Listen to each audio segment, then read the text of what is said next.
Olá, boa noite. Eu sou o Fernando Rodrigues e este é o Poder em Foco, um programa de entrevistas em parceria editorial do SBT com o jornal digital Poder 360. Hoje, o Poder em Foco recebe a deputada federal Tabata Amaral. Ela tem 26 anos de idade, está no primeiro mandato, é da periferia de São Paulo, conseguiu uma bolsa de estudos e se formou em Harvard, nos Estados Unidos, em Ciências Políticas e Astrofísica. Boa noite, deputada. Boa noite, Fernando. Muito obrigada pelo convite. Deputada, a senhora coordenou um grupo, uma comissão externa da Câmara dos Deputados que analisou o Ministério da Educação. Quais foram as principais conclusões desse grupo a respeito da atuação do Ministério da Educação? Essa comissão externa ela foi criada em abril, porque a gente estava muito preocupado com a saída do Vélez e a entrada do Weintraub, com as polêmicas, demissões, desmandos que tinham acontecido nesses primeiros meses. E a gente fez um trabalho muito técnico, até porque é uma comissão muito pluripartidária. Tem pessoas da esquerda, direita, passando pelo meio, de todo jeito. Então, a gente fez requerimentos de informação, para ter informação oficial. A gente fez visita a cada órgão do Ministério, para dizer que a gente queria entender como é que estava na ponta, independente de ideologia. E tem uma coisa que nos preocupa muito, é que muito pouco ou nada foi feito e chegou na ponta de fato. Dando dois exemplos para quem está acompanhando. O primeiro deles é quando a gente fala de orçamento. Houve bloqueios, contingenciamento, etc. Mas mesmo quando a gente desconsidera isso, quase nada foi executado. Parece que não tem gente para fazer mesmo. Então, tem um programa que é o de ensino de jovens e adultos, que é o EJA. Tem dois programas que o MEC cuidava. Um deles, R$0 foi executado, foi implementado, e o outro, 1% só aconteceu em termos de execução. Quais programas foram esses? Esses são dois programas de educação de jovens e adultos. O que esse programa faz? São programas do Ministério para poder, de fato, coordenar e ajudar as redes a implementarem na ponta. Então, isso é extremamente importante. E para dar um outro exemplo, talvez fique um pouco mais claro. Quando a gente fala de alfabetização, o Ministério falou muito, a alfabetização entrou na meta de 100 dias de governo, só que teve discussão, conferência, discutiu a metodologia, etc. Só que nada chegou na ponta. E essa é a preocupação. O Ministério da Educação ele tem que dar diretriz para o Brasil. Para falar, prefeitos, professores, secretários de educação, façam isso. É quem dá o direcionamento. E aí, como o MEC não apresentou nenhum planejamento para esse ano e não colocou dinheiro para coordenar esses processos, quem estava na ponta, na sala de aula, ficou sem nenhuma orientação. Então, a gente tem um receio de que esse ano fique perdido para várias áreas da educação, que vão desde jovens e adultos. Minha mãe se formou no ensino médio pelo EJA, eu sei a importância disso, que é o ensino noturno, que é muito mais difícil, até a alfabetização, que é um problema enorme do Brasil. Então, a gente fez uma série de recomendações agora para a Câmara, a gente quer entregar para a Comissão de Educação da Câmara, para o presidente Rodrigo Maia, para o próprio ministro da Educação, para falar, tem metas, tem um plano para a gente reverter a situação, porque está bastante grave. Quando é que vai ser feita essa entrega para o Ministério da Educação e o que o Ministério da Educação, a esta altura, poderia fazer? A gente tem uma reunião para aprovar o relatório final no dia 3 de dezembro e a partir de então a gente quer entregar para todo mundo que pode se responsabilizar. Acho que a primeira coisa que pode ser feita é dizer, isso daqui é minha responsabilidade. Quando a gente olha para a equipe do MEC, essa é a equipe mais instável que a gente teve nos últimos anos. Então muitas pessoas entraram e saíram muito rápido. E é uma equipe que tem baixa experiência em educação e governo mesmo. Então talvez falta de conhecimento de como faz. E qual é a sua avaliação sobre o desempenho do próprio ministro da Educação, Abraham Weintraub? Fernando, para ser sincera, a impressão que fica é que ele acha que essa não é a responsabilidade dele. E eu sempre tento fazer a separação. Não estou criticando a visão de mundo dele, eu discordo com muita coisa que ele fala. Mas o ponto é que você pode ter uma visão de mundo, mas mesmo assim fazer a educação acontecer na ponta. E aí quando ele vai para o Twitter, dá notícias falando de fulano, falando de não sei quem, criticando os seguidores e não falando de educação, parece que ele não se sente responsável pela educação do Brasil. Então o que eu queria que ele falasse, olha, a gente errou esse ano, acertamos, erramos, etc., mas a gente vai mudar. A gente vai colocar uma equipe sólida, a gente vai olhar as metas que vocês sugeriram e a gente quer reverter o dano que foi causado. Deputada, para dar um exemplo bem prático para os nossos telespectadores, todo mundo fala que educação deve ser a prioridade no Brasil, parece que ninguém discorda disso. Se tivesse uma medida prática para ser tomada na educação, qual seria? É difícil escolher só uma, mas eu fico com formação e valorização de professores. Por que formação? Quando a gente compara com outros países, a gente tem uma formação que é extremamente teórica. A gente hoje tem mais da metade dos professores se formando por ensino à distância, o que é muito preocupante na minha visão. A gente não deixaria ser operado no cérebro por nenhum neurocirurgião que se formou à distância. Ser professor é extremamente difícil, você tem que aprender na prática, na sala de aula. Então é uma formação muito teórica, em que você vê história da educação, filosofia da educação, extremamente importante, mas não pode ser só isso. O professor chega na sala de aula, o problema não é nem tanto o salário inicial, quando a gente compara com outros países, é que não há uma progressão na carreira. Ele não tem incentivo para se formar, para melhorar, não tem ninguém da secretaria que acompanhe, que pegue na mão e diga, olha, eu vou lhe ajudar a ser um bom professor. O Estado brasileiro tem dinheiro para fazer isso? Tem. É uma questão de opção. E é uma coisa que, para mim, é muito forte na política. Na política, a gente tem que tomar decisões difíceis. Para onde vai o dinheiro que a gente tem?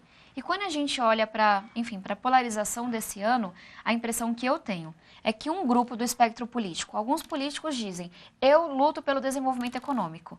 Um outro lado luta por mais inclusão, por escolas de qualidade, etc. E essas duas coisas têm que vir juntas, porque senão fica um lado monopolizando o desenvolvimento econômico, o outro o desenvolvimento social, e quem está na ponta não está muito aí para essas coisas, quer que isso aconteça ao mesmo tempo. Mas precisa de mais dinheiro ou essa determinação constitucional, que tem um mínimo que deve ser investido em educação, já bastaria? Quando a gente fala de educação, alguns municípios precisam de mais dinheiro. E outros talvez menos já? É porque são duas coisas, aí fala um pouco dessa fragmentação. Eu consigo defender que a gente poderia ter mais dinheiro na ponta, porque tem município que faz educação com R$400 por mês, para você, transporte, salário de professor é muito inviável. Não tem nenhuma escola particular de qualidade com R$400 mensais. Agora, por outro lado, dá para fazer mais com o que tem? Dá para fazer muito mais. Dá para você incentivar os prefeitos a, de fato, colocarem o dinheiro na educação? Dá. Dá para você pegar esse dinheiro e investir em formação de professores? Dá. Então, são as duas coisas. Com a situação fiscal que a gente tem hoje, dava sim para fazer mais. Mas eu espero que para frente a gente consiga fazer uma opção maior pela educação. A equipe econômica até mandou um projeto argumentando que o Brasil é muito desigual, isso não é novidade para ninguém, e que em algumas regiões precisa se investir mais dinheiro em educação, em outras já nem tanto. E ela propõe, a equipe econômica, que se misture as verbas de saúde e educação e que aquele bolo não diminua, mas que o prefeito localmente vai decidir se é mais para educação ou mais para saúde. Qual é a sua opinião sobre isso? Eu sou contra. E eu sou contra por duas razões. A nossa população está envelhecendo. A medicina está encarecendo. Cada vez é mais caro você entregar saúde. E quando a gente está na ponta, o que você sente mais? É o remédio que falta no posto de saúde, já passei por isso, ou é a sua escola que está sem livro? É o remédio que falta, porque a pessoa sofre ali no dia a dia. Agora, a educação, você vai ver a diferença daqui a 10 anos. Então, qual que é a minha preocupação? A saúde está ficando mais cara. A população sente na pele mais rápido saúde do que educação. Quem vai perder essa briga? Educação. E, de fato, esse ano, com os cortes que a gente teve, quem mais perdeu foi a educação. E essa é um pouco até da crítica que a gente pode fazer ao serviço público, por exemplo. Tem da onde tirar. Tem uma PEC do deputado Pedro Cunha Lima, que é a PEC dos penduricalhos, que sugere que a partir de R$10 mil de salário de servidores públicos, você não tenha nenhum tipo de auxílio. Auxílio, enfim, para você comprar terno, porque era uma lenda que tinha, né? Para você poder comprar moradia, etc., pagar. E qual que é o ponto? Se está ruim as contas, vamos cortar dessas coisas primeiro? Do 1 milhão de auxílios que existe? E não cortar da bolsa de estudo de R$100, da UBMEP, de quem faz Olimpíadas de Matemática, da bolsa de R$400 de quem está no ensino superior fazendo pesquisa?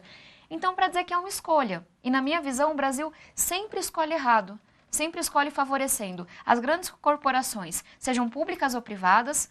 Tem dinheiro que é dado, por exemplo, para grandes empresas. Será que elas não conseguiriam ficar sem esse tipo de concessão? Então, na minha visão, a gente consegue fazer uma escolha maior pela educação.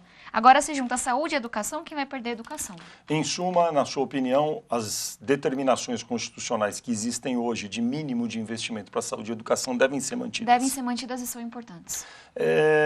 A senhora estudou nos Estados Unidos durante 4 anos, na Universidade de Harvard, lá no estado de Massachusetts, e nos Estados Unidos existe uma tradição muito grande de doações para instituições de ensino, de pesquisa. No Brasil, há uma dificuldade por conta da legislação ainda. O que fazer para melhorar isso?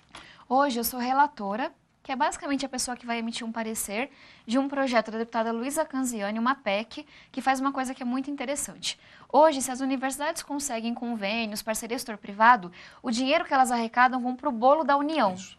Então, elas não têm muito incentivo para buscar dinheiro no setor privado. O que a gente faz? Retira esse dinheiro do bolo, da PEC do teto de gastos e fala, olha, se você, universidade, conseguiu a parceria, conseguiu esse dinheiro no setor privado, esse dinheiro você investe em pesquisa.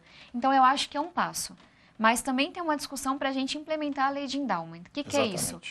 Nos Estados Unidos é muito comum que os ex-alunos doem para as universidades. O que é um endowment, para que os nossos telespectadores entendam? É um fundo perpétuo, um dinheiro que fica numa instituição de ensino e fica ali um pedacinho dele todo ano sendo investido na própria universidade ou na instituição de ensino e o resto fica lá como reserva. É isso, não é? É isso. Por que no Brasil é difícil de fazer? Primeiro, a gente não tinha uma lei que dizia que isso era possível, como poderia acontecer, e hoje falta essa lei ser regulamentada.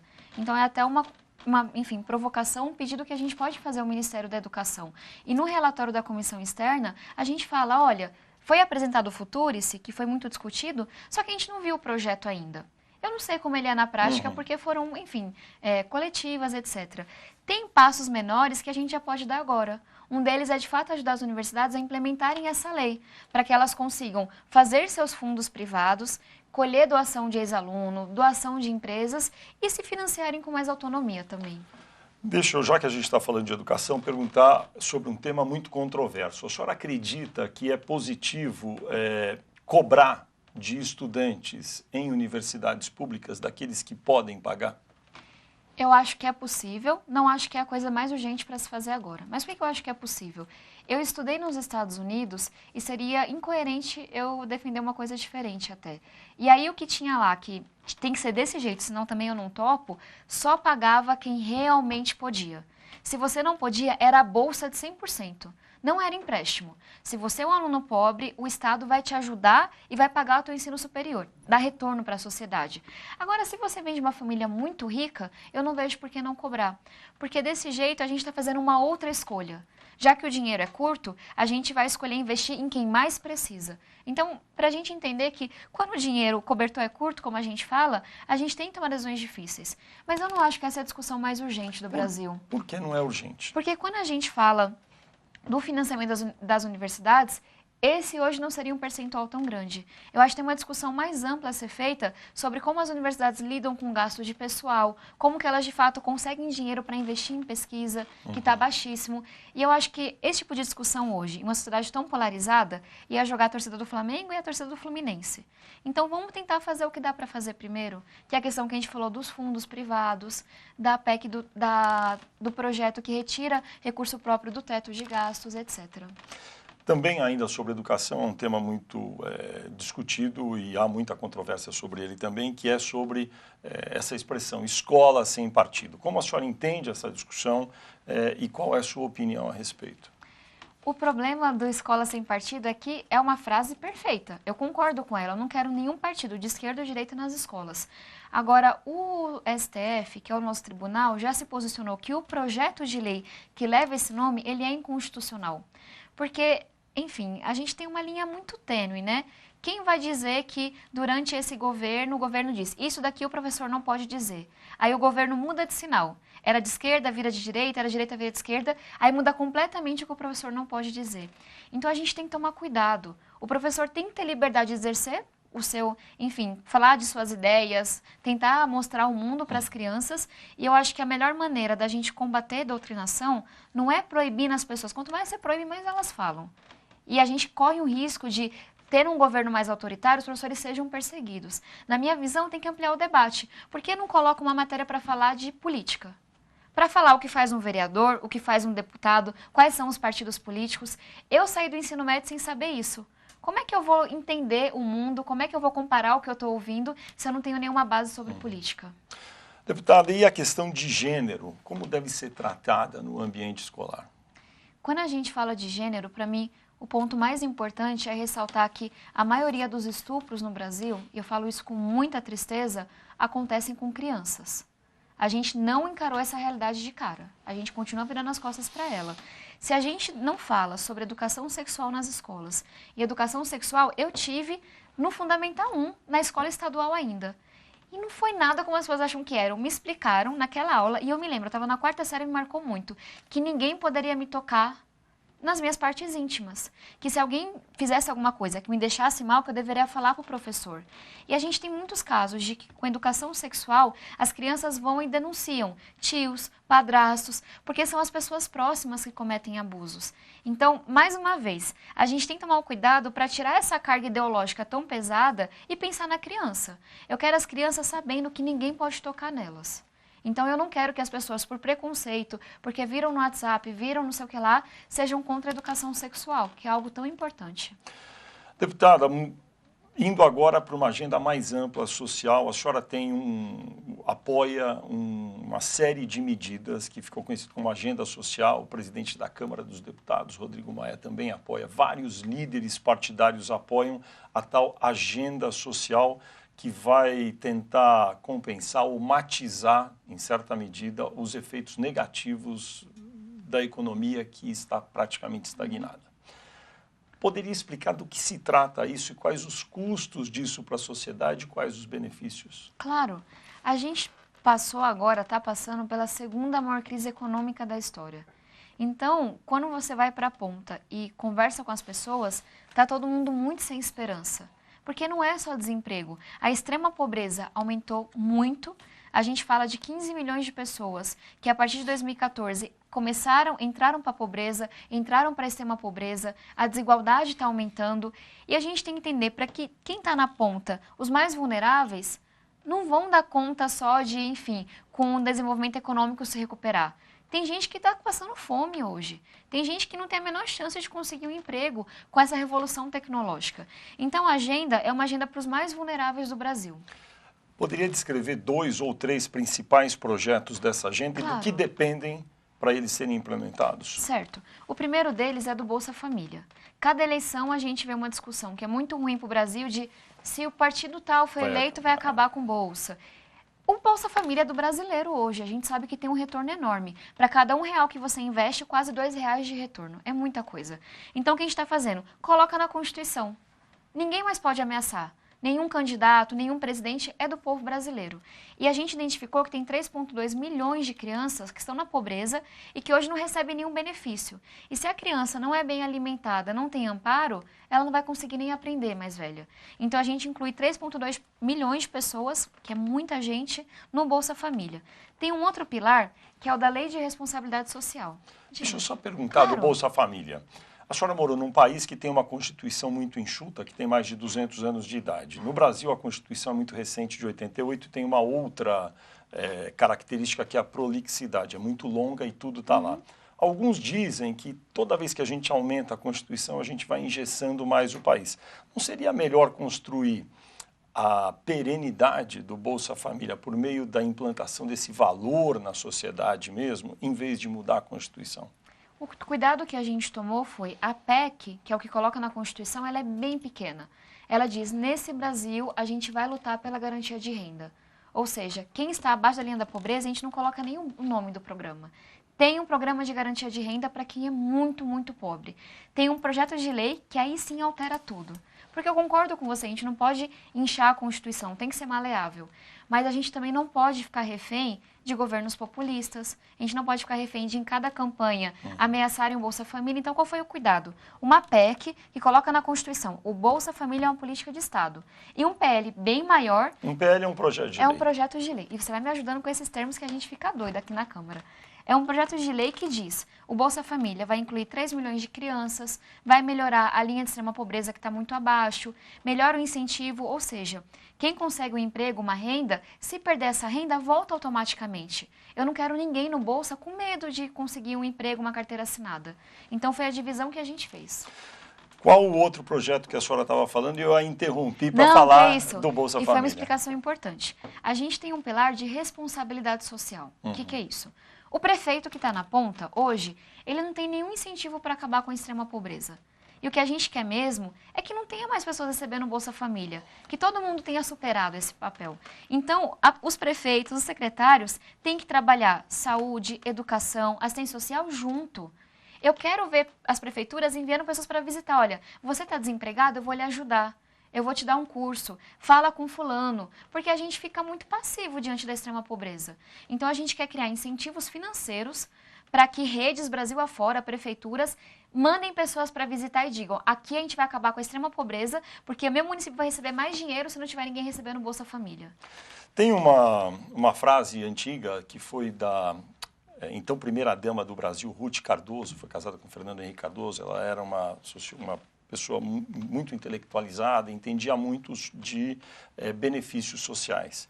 E ela falava do custo de implantar um programa social. Eu me lembro bem, isso já faz mais de 20 anos, que ela falava que, às vezes, o custo para distribuir o dinheiro na ponta, levar o dinheiro aqui de Brasília para uma comunidade carente, é tão grande e permite tanta corrupção no meio do caminho que ela falava, às vezes é melhor pegar esse dinheiro, pôr num helicóptero e jogar em cima de uma favela que chega com mais eficiência. A senhora não teme que esses programas todos que vão sendo criados, que são muito bem intencionados, acabem se perdendo dessa forma?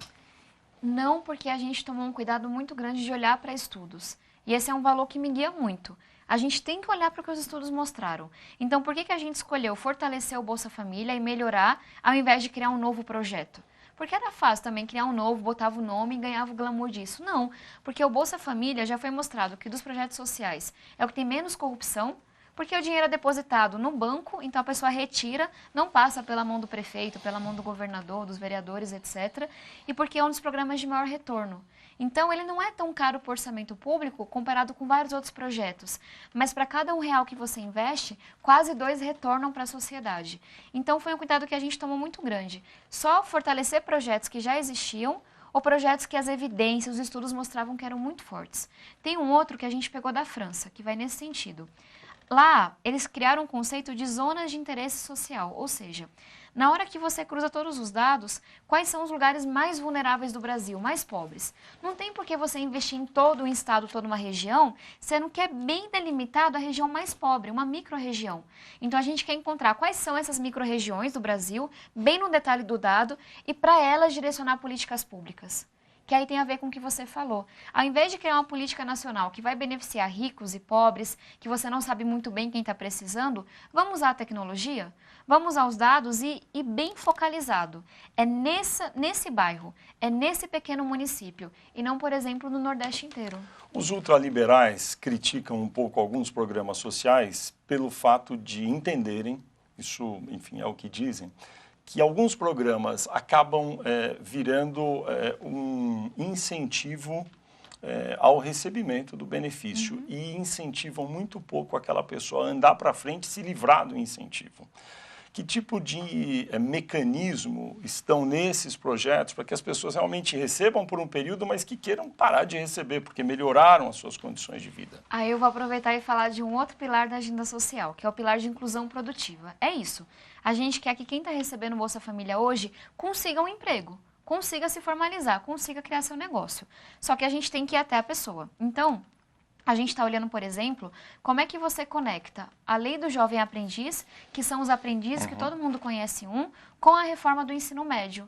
A gente tem uma evasão enorme no ensino médio. A gente não consegue quebrar o ciclo da pobreza. Quem nasceu em uma família pobre tende a ser pobre também. Então, a gente quer garantir que aquele jovem possa trabalhar, consiga uma remuneração, consiga experiência e que isso conte para o itinerário técnico da reforma do ensino médio. E a gente também está criando um projeto que é olhando especialmente para as mulheres que estão no cadastro único, que recebem o Bolsa Família, que é um projeto de crédito para que elas possam criar seus negócios. Então, a gente chega nessa mulher e fala, olha, você não quer criar uma banca para vender café nesse terminal? Porque na hora que ela conseguir sua independência financeira, de fato, com formação técnica, com apoio, ela não vai querer voltar. Quanto vai custar esse conjunto de projetos, caso todos venham a ser aprovados, porque todos dependem de aprovação dentro do Congresso Nacional, ainda que deve acontecer, na melhor das hipóteses, em 2020. Se eles forem implantados, qual vai ser o custo anual para o governo federal? Dado o momento fiscal, que é muito ruim para o Brasil, uma coisa que para mim foi muito constante, foram 6 meses de trabalho com deputados, com especialistas, com consultores, e a gente sabia que ele tinha que ser fiscalmente neutro, ou seja, na medida do possível não dava para aumentar o investimento do Estado, porque não tem dinheiro, tinha que ir alterando as regras. A única exceção foi o Bolsa Família. Os outros a gente foi ajustando para não ter um impacto, enfim, no orçamento da União. Agora o Bolsa Família, ele vai aumentar em 1/3, Então, são quase 10 bilhões de reais a mais por ano que a gente está colocando. E a nossa defesa foi, esse aqui está comprovado que não tem corrupção, que chega na ponta, está comprovado que tem um retorno grande para a sociedade e a gente está investindo nas crianças, que são as mais pobres do Brasil. E aí o presidente Rodrigo Maia está fazendo um trabalho que, na minha visão, é de muita consciência e de muito compromisso com a população mesmo, de buscar esse dinheiro. Então, tem um outro projeto tramitando na Câmara, que era ajuste fiscal, que é do deputado Pedro Paulo, que o Felipe Rigoni está relatando. Então, ele quer pegar esse projeto que tira, enfim, benefícios que não fazem o menor sentido do setor público, que tenta ajustar as contas, e uma pequena parte dele ir para o Bolsa Família. Então, a gente está trabalhando muito com a responsabilidade fiscal.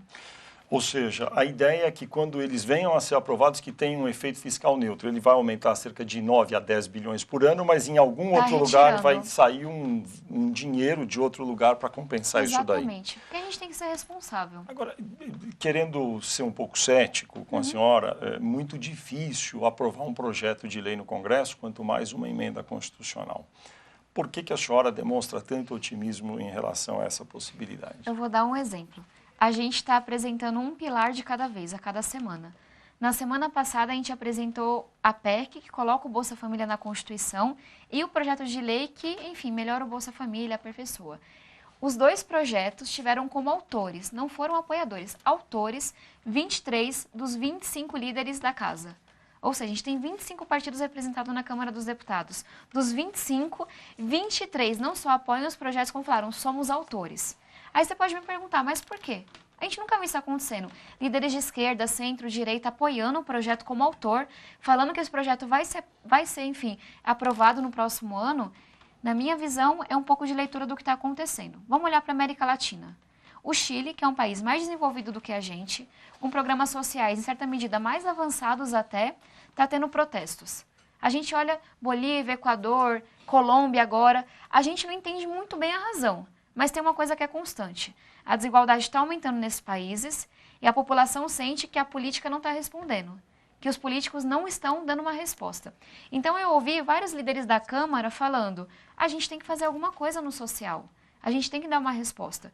Então, eu fico muito feliz que nesse momento polarizado, a grande maioria se una para aprovar os projetos. E se não fossem eles como autores, talvez eu também não estivesse acreditando. Será que vai dar tempo de aprovar essa agenda social toda antes que possam eclodir protestos no Brasil? Qual a sua avaliação da conjuntura?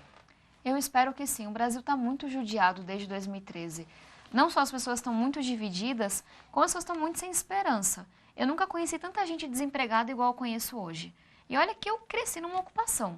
Eu sei como que é a vida, mas é gente desempregada, gente sem esperança, amigos que saem do ensino médio, não porque engravidaram ou tem que trabalhar igual eu vivenciei, mas porque perderam o interesse.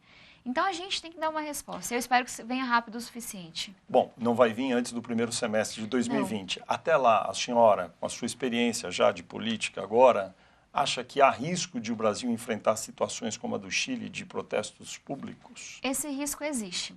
Porque, de novo, está ficando muito dura a vida na ponta. E as pessoas olham para a política e acham que, com certa razão, essa galera aí não está pensando em mim. Agora a gente tem que correr contra o tempo. Eu falo isso com tristeza, porque, enfim, protestos são uma maneira muito importante de a gente se organizar, mas eles deixam rachaduras na sociedade. Algumas declarações de integrantes do governo ou de políticos em geral falando em recrudescer as regras e, inclusive, a democracia no Brasil. Já se falou até de AI-5, que foi um ato institucional do final dos anos 60, muito duro na ditadura. O que a senhora acha dessas declarações? Completamente irresponsável.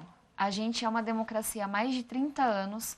Eu tenho muito orgulho do que outras pessoas conquistaram e as pessoas têm que entender que uma ditadura, na hora que ela se instaura, ela não é de esquerda ou de direita. Ela segue a cabeça de quem está no comando. E se você pensa diferente, você não pode falar e você é perseguido, você é preso, você é assassinado. Então, eu olho com muito repúdio. Eu, inclusive, me pronunciei. O Eduardo Bolsonaro vai para o Comitê de Ética da Câmara para responder. A gente foi eleito por uma democracia. Você discorda? Vá para o debate, convença o outro. Agora, brincar com isso não dá, não. Ou seja, contra protestos, reclamação de dificuldades econômicas, uma agenda social seria a única solução, na sua opinião? E uma coisa que o governo pode fazer, que não fez ainda, é se posicionar sobre o social. Porque senão a população de fato vai acreditar que só um partido consegue pensar o social no Brasil. Porque a gente não vê o governo Bolsonaro com ideias para educação, para moradia, para saúde. Se posicionem. Mas o governo do presidente Jair Bolsonaro anunciou, por exemplo, o 13º do Bolsa Família. Já é algo que ajuda, não? Mas enviou um projeto para a Câmara com Bolsa Família com 40 milhões de reais a menos. Ou seja, anunciaram um 13º, mas na prática a gente não vai conseguir pagar nem com o ajuste da inflação. Pessoas vão ficar de fora. A gente está trabalhando na Câmara para mudar o orçamento, para ninguém ficar sem Bolsa Família no próximo ano. Agora é muito contraditório. Se anuncia o 13º, mas se manda um orçamento menor para a Câmara. Deputada Tabata Amaral, nós vamos fazer um breve intervalo comercial e o Poder em Foco volta já já.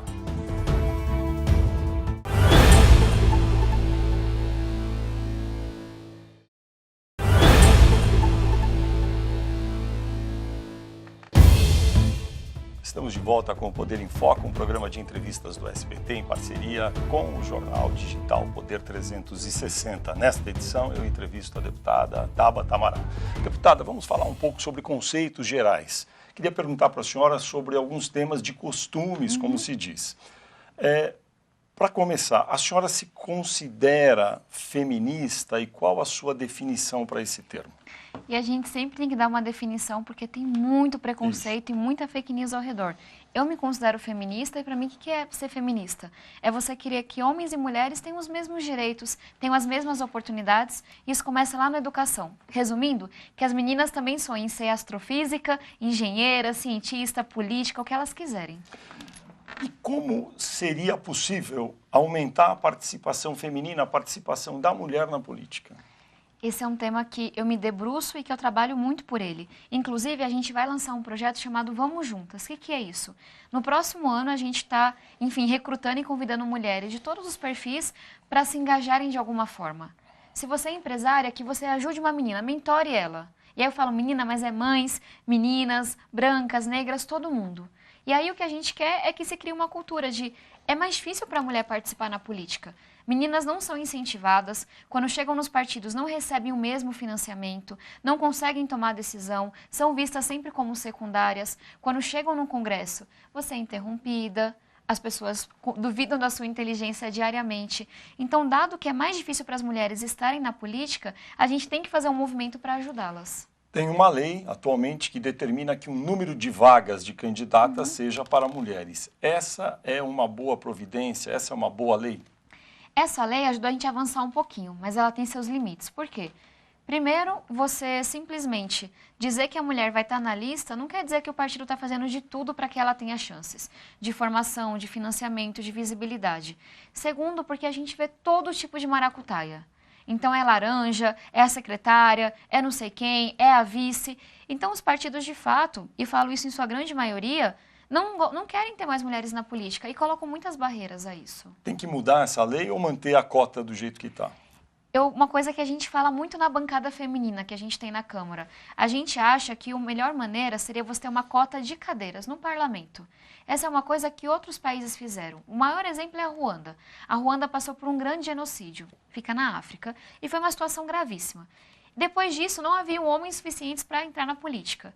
Então, eles colocaram que 30% das cadeiras seriam para as mulheres. E aí, hoje, as mulheres se desempenharam tão bem e as pessoas se acostumaram com ver mulheres na política que a competição foi lá para cima, em nível intelectual mesmo, e de cada 10 deputados, por exemplo, 6 são mulheres. Ou seja, a cota se tornou irrelevante. Mas o que a gente fala? Essa cota na lista partidária, ela, teve seu papel até aqui. A gente só abre mão dela se for por uma coisa melhor para as mulheres, que na minha visão seria cotas no parlamento. Ou seja, dividir as 513 cadeiras, por exemplo, da Câmara dos Deputados, um X desses 513 lugares para mulheres. Para mulheres. Quantos lugares a senhora proporia se essa lei tivesse que ser votada já? Mundo afora se pratica 1/3. E aí não é só para as mulheres. Pode ser que em um outro caso, por exemplo, na Ruanda, isso quase aconteceu, é 1/3 para um lado ou para o outro. A gente quer ter mais diversidade. E por que a gente defende isso? E aí, olhando para estudos de novo, se você tem mais mulheres na política, melhora o combate à corrupção, melhora as políticas de inclusão e melhora as políticas de desenvolvimento econômico também. Tem chance de, nesse seu mandato de 4 anos, um já foi 2019, esse tipo de projeto prosperar na sua avaliação? Para ser sincera, não.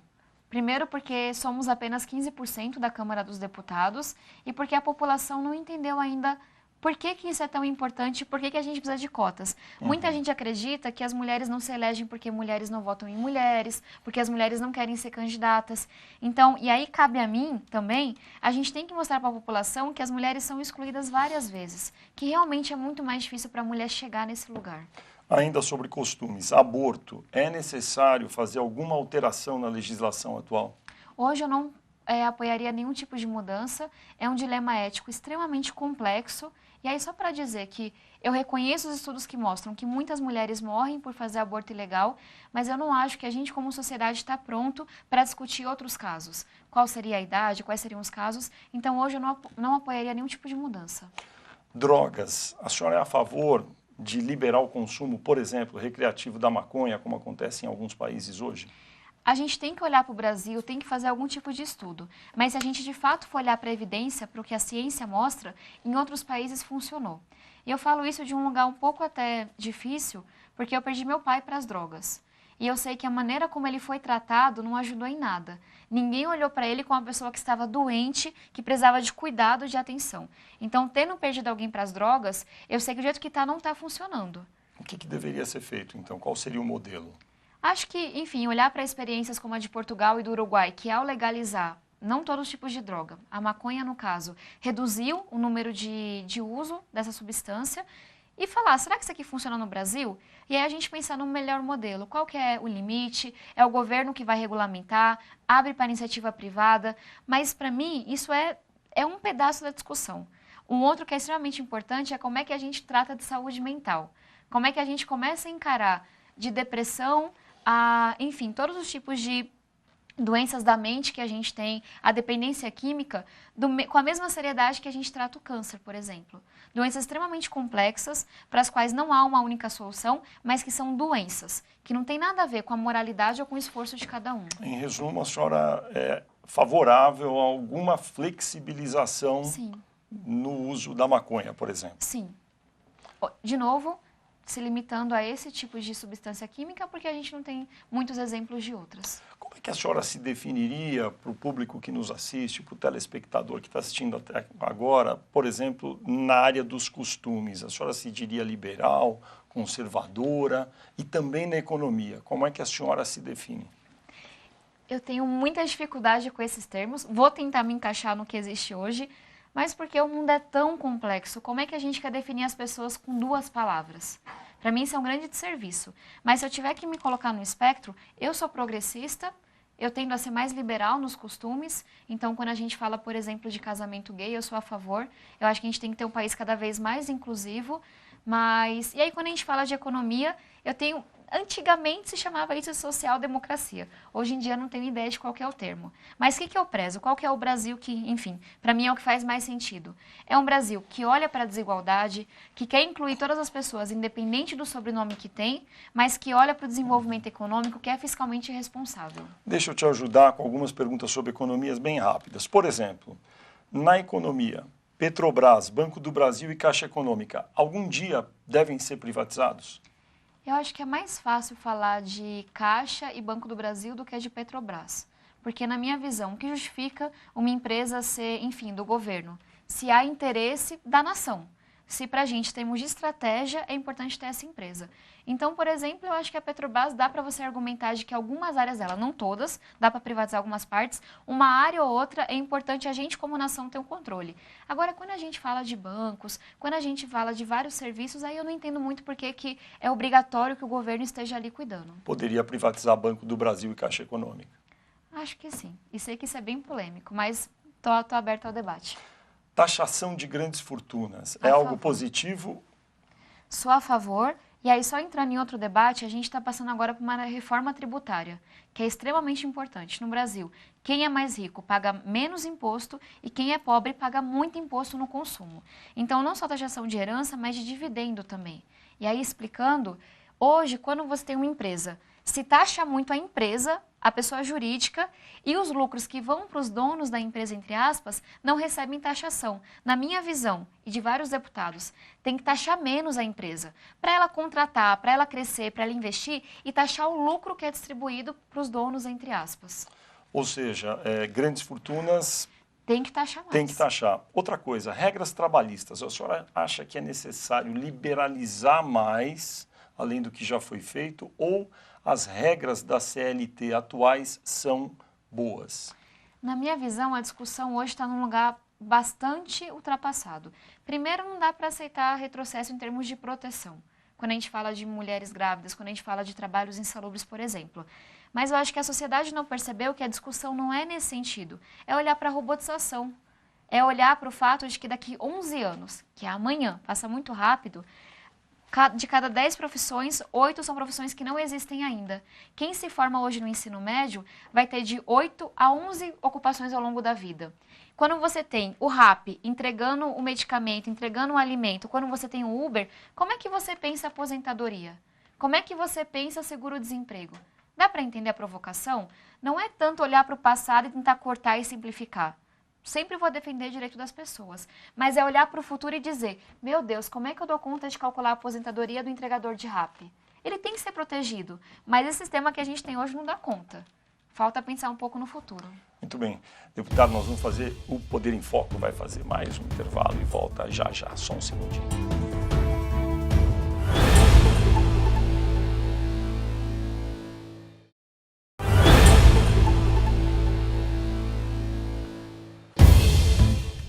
O Poder em Foco está de volta. Este é um programa de entrevistas do SBT em parceria editorial com o jornal digital Poder 360. Nesta edição eu converso com a deputada Tabata Amaral. Deputada, a senhora é filiada ao PDT, foi eleita pelo PDT de São Paulo, está num processo de desligamento, pelo que se sabe. Como está a sua saída do PDT e para onde a senhora pretende ir? Só dando um pouco de contexto, a partir de julho e por uns 3 meses, eu recebi uma perseguição bastante pessoal pelas lideranças do partido, com invenção de mentiras, com ataques pessoais, e para mim hoje não tem nenhuma condição de continuar no partido. Eu entrei na justiça, mostrando o que havia sido feito, mostrando tudo o que aconteceu, e aí o processo deve se estender até o próximo ano. Por que isso aconteceu? Depois da votação da Previdência. A senhora votou a favor da reforma da Previdência. Sim, mas é importante dizer que o partido foi muito incorreto nesse processo. Defendeu a reforma da Previdência na campanha, no momento que perdeu a eleição e virou oposição, passou a ser contra, pura e simplesmente por ser de oposição.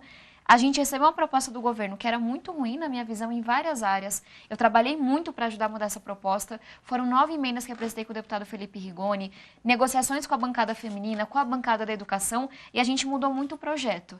E o partido não se reuniu para debater aquele projeto, simplesmente impôs de cima que a gente não poderia votar. Eram 11 deputados, no final das contas, 8 deputados do PDT votaram a favor da reforma da Previdência por pensarem no futuro e são punidos com ameaças de suspensão, de expulsão e, no meu caso, com uma perseguição pessoal muito grande. Que tipo de perseguição a senhora foi alvo? Declarações, enfim, do presidente do partido, do ex-presidenciável Ciro Gomes, inventando mentiras sobre a minha origem, falando que eu pertencia a um partido clandestino, que eu servia a 2 senhores, o que é algo extremamente machista. Ou seja, já que você não segue o que a gente manda, automaticamente deve estar seguindo uma outra pessoa. Então foi um processo bastante angustiante. A senhora mencionou o ex-candidato a presidente da República, Ciro Gomes. Como é a sua relação hoje com o ex-candidato Ciro Gomes? Hoje eu não tenho nenhuma relação com eles. Foi realmente bastante grave o que aconteceu. É óbvio que eu me magoei muito no processo, mas vida que segue. Continuei trabalhando, estou na justiça agora. Se o processo tiver êxito, vou ter que ir para outra legenda. Não sei para onde eu vou ainda, mas tem 2 coisas que vão me guiar. Uma delas, um partido que seja disposto a ser um pouco mais democrático. Eu apresentei um projeto junto com vários outros deputados para que as contas do partido, que é dinheiro público que é colocado, estejam no site para todo mundo ver, que a gente tenha debates, votações para escolher quem vai ser candidato, que quem é dirigente, líder do partido, não fique ali por décadas, tenha uma votação com prazo, com mandato estabelecido. Não são coisas muito revolucionárias, não, mas são coisas para os partidos estarem mais próximos da sociedade. Então, se um partido topar fazer isso de vou tentar ser um pouco mais democrático, para mim já é meio caminho andado. A senhora se sentiu traída ou enganada pelo PDT, por Ciro Gomes? Eu me senti traída como eleitora, porque eu defendi essa proposta. Eu votei no Ciro Gomes, eu votei no PDT, porque eu acreditava no que eles diziam de defender a responsabilidade fiscal junto com a inclusão social. E, enfim, não é a política que eu acredito. Eu entendo que seja assim hoje, mas para mim não dá para ser oposição por oposição quando tem gente passando fome na ponta. Eu tenho que olhar cada matéria e, de acordo com os estudos, de acordo com a minha reflexão, ver o que faz sentido. E tem uma coisa nesse processo. Eu prefiro ser ameaçada de expulsão do que mentir para mim mesma. E eu segui a minha convicção. E eu acho que isso fala de muita coragem. E eu queria que outras pessoas tivessem coragem de fazer o que acreditam. A senhora é jovem, acaba de completar 26 anos, está no primeiro mandato de deputada federal e é mulher. Além do que a senhora já relatou, do problema interno no PDT, sofreu algum tipo de assédio ou preconceito dentro do Congresso brasileiro? Especialmente quando a gente chega, tem muito preconceito. Por exemplo? Você é barrada não sei quantas mil vezes por dia. Chegaram a me questionar onde eu tinha encontrado o PIN, eu acabei de vir da Câmara, né, que a gente usa para entrar. E aí eu, que sou meio brincalhona nessas horas, falei que tinha encontrado no chão. Porque como assim você me questionou onde que eu achei essa identificação? Já me chamaram de burra, de débil mental, no microfone, para todo mundo ouvir. Já disseram que eu não tinha capacidade de escrever um relatório. E eu fui a primeira da minha turma, não dá para ser mais nerd do que eu, não. Eu gosto muito de estudar. Então, é diariamente as pessoas te questionando a tua inteligência, e aí comentam a cor do seu batom, que não tem nada a ver com quem está votando, e aí comentam da sua roupa, e aí chega uma hora que você só tem que ignorar e trabalhar, sabe? A senhora falou que ainda não definiu o partido para qual vai eventualmente, ao qual eventualmente vai se filiar. Mas eu li algumas notícias na imprensa a respeito do PSB. Procedem as informações que haveria uma aproximação maior com o PSB, o Partido Socialista Brasileiro? Não, saíram várias matérias, nenhuma de acordo com a realidade. Que eu iria para o PSB, que eu iria para o PSDB, que eu iria para o DEM. Eu não conversei com nenhum partido, eu não recebi nenhum convite formal. E, de novo, está bem claro que vai me guiar um partido em que a gente tope falar sobre mais abertura, mais democracia, e um partido onde essa visão de mundo que eu tenho, que não é tão doida assim, de inclusão, junto com o desenvolvimento econômico, ela caiba. Mas aí eu tenho que sentar com todos os partidos e conversar com eles. Estamos falando de partidos. A senhora é a favor de candidaturas avulsas? Eu entendo. Ou seja, quem sem defende. partidos, né? Para quem está nos ouvindo, candidaturas avulsas são candidaturas de uma pessoa que não tem partido nenhum. É isso que eu perguntei para a deputada Tabata. Fernando, eu entendo quem defende e provavelmente não me oporia numa votação. Agora, eu não acho que essa é a solução de nada. A gente tem que ter coragem de olhar para os partidos de cara e resolver essa questão. Não é possível que a gente tenha 32 legendas, 25 representadas no Congresso, sendo que a gente não tem esse número de ideologias no país, partidos em que você não sabe exatamente como você entra, em que tem donos que estão ali há mais de décadas, que usam dinheiro público para benefícios pessoais. A gente tem que ter coragem de comprar essa briga. E quando a gente só defende a candidatura avulsa, a gente deixa de perceber que muito da renovação da política do Brasil passa por uma renovação dos partidos. Eu sou a favor de partido, mas partidos fortes, corretos, éticos. Pois é, o problema é exatamente esse. Os partidos políticos têm pouquíssimo grau de democracia interna. E eles rejeitam, toda vez que há uma lei ou uma imposição, no caso da justiça eleitoral, para que eles tenham essa democracia interna. A senhora vai sair do PDT eventualmente, vai para outro, que vai ter também essas regras atrasadas de pouca democracia. Daí como é que faz? Quando a gente fala, primeiro, do meu caso específico, eu vou levar isso para negociação. Eu vou dizer, hoje o mais importante para mim não é que o partido me prometa que vai ser fiscalmente responsável, porque não cumpriram. É que o partido diga, vou mudar o estatuto para que a gente seja mais democrático. Vamos ver se algum topa. Às vezes topam. Agora, quando a gente fala do projeto que a gente apresentou de renovação dos partidos, tem um exemplo que a gente não pode esquecer, que é o das 10 medidas contra a corrupção. A população se mobilizou, falou que isso aqui era importante, se manifestou e o projeto começou a tramitar na Câmara. Então, se a população também se apodera de algum projeto, de alguma ideia, tem chance de mudar o que está na Câmara. Hoje, esse projeto não tem quórum para passar, porque não é de interesse mudar como os partidos funcionam. Agora, se a população começa a demandar, começa a mandar e-mail, começa a dizer, isso aqui para mim é importante, quero partidos mais democráticos e mais éticos, eu acho que não é tão impossível assim, não. O grande problema dos partidos é que eles nascem e no dia seguinte já começam a receber dinheiro do fundo partidário. Então, o partido nunca teve nenhum voto, mas se ele tem o registro na Justiça Eleitoral, começa a receber 40, 50 mil por mês. Esse talvez seja o maior incentivo para ver tantos partidos e para que tantos partidos sejam de aluguel e não proponham quase nada. Não era isso que deveria ser mudado? O partido pode se formar, é mais fácil, inclusive, pode registrar o partido. Mas você só vai ter dinheiro público depois de uma eleição ou duas. Não seria melhor assim? Tem duas coisas. Uma delas que está caminhando para melhorar nesse sentido é a cláusula de barreira. Hoje, a gente aprovou, teve um retrocesso que na minha visão foi um erro, mas voltou que para um partido ter direito a receber o fundo, ele tem que ter uma representação mínima de deputados nos estados, ou seja, tem que existir, tem que representar alguém. A gente tem que lutar para não ter nenhum retrocesso, para ninguém impedir. Mas se a cláusula de barreira, porque ela vai aumentando os critérios, né, para o partido poder ceder. Mas ela vai ser muito pequena no fim também. Ainda vai ter, no mínimo... Mas é um primeiro passo, a gente nunca chegou a fazer nem isso. Eu acho que a cláusula de barreira em si leva a uns 15 partidos. E a gente discute mais uma, para levar talvez a uns 5 partidos. Mas tem um outro ponto também que enfim, para mim é relevante, que é de novo quando a gente fala dessa questão do como é que a gente financia as campanhas. Hoje, o dono do partido, ele basicamente diz quem vai ser eleito. Isso. Ele pega o dinheiro que é do povo, entrega para 3 homens, geralmente 4 homens, e fala, vocês serão eleitos. Está aqui, 1 milhão para um, 2 milhões para outro. Uma coisa que o projeto propõe é que tem uma distribuição mínima para todos os candidatos. Se você colocou a pessoa na lista, se ela não é laranja, então ela tem que ter uma distribuição ali. E aí a gente fala de algumas regras, por exemplo, eu estou supondo aqui os números que a gente vai ter que debater. 1/3 desse fundo eleitoral é distribuído igualmente para todos os candidatos, porque os donos dos partidos estão definindo quem vai ser eleito pela população. É bem fácil de burlar isso, né? Daí o dono do partido coloca 30 candidatos que são, enfim, laranjas dele como candidato, dá o dinheiro para cada um deles e eles repassam para aquele outro. Agora, a gente não pode desenhar projeto pensando na ilegalidade, né? A gente lida com a ilegalidade com a punição. Então, a gente tem que tomar o cuidado para não mudar um projeto e começar a criar incentivos bizarros pensando que alguém vai burlar. O que a gente tem que fazer é, na hora que burlar, tem que punir. E o projeto fala disso também. Quando você tem desvios de contas, você tem que responsabilizar na pessoa física. Essa é uma coisa que a gente está propondo. Eu estou vendo que a senhora defende muito o financiamento público para a política. Financiamento privado existe no Brasil a partir de doações individuais e não mais de empresas.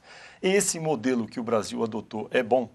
Eu defino as duas coisas juntas. Sou contra qualquer tipo de aumento no fundo eleitoral e as pessoas vão me ver lutando na Câmara para que isso não passe, porque é um absurdo. A gente sem dinheiro aumentando o dinheiro que vai para os partidos, sem dinheiro como país. Agora, eu acho que é importante ter um pouco de financiamento público. Acho que dá para diminuir o que a gente tem hoje? Dá para diminuir. E Só privado? que, só um comentário, porque isso faz parte da democracia, que as pessoas que não têm dinheiro têm uma chance de concorrer. Mas eu acho que o privado é extremamente importante. Minha campanha só foi possível porque 429 pessoas decidiram doar para minha campanha. E aí é importante porque, primeiro, eu não contei com, enfim, com um partido, com um pai, com um avô que me deu 2 milhões de reais. Então eu tive pessoas que puderam ajudar, mas tem um outro ponto. É daí que vem a minha independência. Eu não tive ninguém doando mais do que 10% para minha campanha. Então, eu não presto contas para ninguém individualmente. Por que a senhora acha que nos Estados Unidos, já há quase 20 anos, há um fenômeno muito grande de microdoações que formam doações grandes quando somadas e que no Brasil esse sistema das microdoações nunca decolou de fato? Microdoações, para o nosso telespectador saber, é doar R$50, R$10, às vezes R$100, mas quantias pequenas de muitas pessoas. E só na minha campanha eu recebi doações de R$15 de muitas pessoas da minha comunidade. E foi extremamente importante. Só que no Brasil a gente não tem uma cultura de doação tão forte ainda. Nos Estados Unidos você tem incentivos fiscais muito grandes para quem doa. Então se criou essa cultura de doar para a universidade, de doar para a campanha. No Brasil as pessoas têm medo, não entendem exatamente como funcionam. Mas eu acho que isso pode mudar. Eu gastei um tempão da minha campanha pedindo dinheiro, porque custa dinheiro. E para fazer honestamente custa mais dinheiro ainda. Só que eu acho que ao explicar, ao fazer isso, eu fiz com que várias pessoas, 429, entendessem que não tem nada de errado. E é muito correto você ajudar alguém em uma campanha. É porque a comparação, enfim, a senhora é uma vencedora com 429 doadores. Os números de doadores nos Estados Unidos são na casa dos milhões e milhões, não é? É realmente uma outra realidade. Um outro modelo que é diferente é que lá as campanhas pagam pelas propagandas, na televisão, no rádio, na internet, onde for. No Brasil, as propagandas são, entre aspas, gratuitas, porque as emissoras de rádio e televisão recebem uma compensação para ceder o horário para as campanhas políticas. Esse é um bom modelo do Brasil de ter esse horário eleitoral pago com dinheiro público? Me parece que não. Só tentando entender os dois lados, Quem defende diz que é uma forma de se tornar um pouco mais democrático. Então, os partidos têm a chance de expor suas ideias, de expor seus candidatos, mas eu acho que, enfim, eles deveriam estar mesmo conectados com a sociedade. É construindo base, é ajudando as pessoas a mudarem suas comunidades, seus bairros. Eu acho que essa não é a melhor resposta para a gente tornar as campanhas mais democráticas. Deputada, a senhora está gostando de ser deputada? Tô, demais. É uma coisa, agora que eu fiz 26 anos, é muita, enfim, eu me sinto muito abençoada, muito honrada, muito feliz de, com 26 anos de idade, estar exatamente onde eu queria estar. Eu não trocaria isso por nenhum outro país, nenhuma outra profissão, porque o meu sonho de Brasil, de educação, dá para construir na política, sabe? Nenhuma outra profissão poderia me ajudar a trabalhar com educação dessa forma, a lutar por uma agenda social, a lutar por um Brasil que é melhor para as pessoas mais pobres. Onde a senhora se enxerga daqui a 10 ou 20 anos? Isso eu não sei ainda. E uma coisa que as pessoas às vezes esquecem, eu não conhecia políticos antes de me candidatar. Eu nunca fui de movimento partidário, nunca fui de partido, então é tudo muito novo para mim. Eu acho que isso, por um lado, é bom, porque eu não tenho essa cabeça de carreirismo, sabe? Tem que fazer isso, aquilo, não sei o que lá. Muitas pessoas disseram que eu seria candidata no que vem. Eu não sou candidata. Eu disse às pessoas que eu iria a prefeita de São Paulo. Porque eu falei que eu ia terminar meu mandato. Eu fui eleita para trabalhar 4 anos no Congresso. E aí, quando eu terminar esses 4 anos, eu penso nos próximos passos. Mas tenho muito a aprender ainda. Muito bem, deputada Tabata Amaral, muito obrigado por sua presença aqui no Poder em Foco. E eu também agradeço a você, telespectador, que acompanhou o programa até aqui. E aproveito para lembrar que você pode assistir a esta entrevista nos canais do SBT Jornalismo e do Poder 360 no YouTube. No próximo domingo, logo depois do programa Silvio Santos, tem mais um Poder em Foco, sempre conversando com personalidades do ambiente do poder. Eu espero vocês todos aqui e desejo uma boa semana.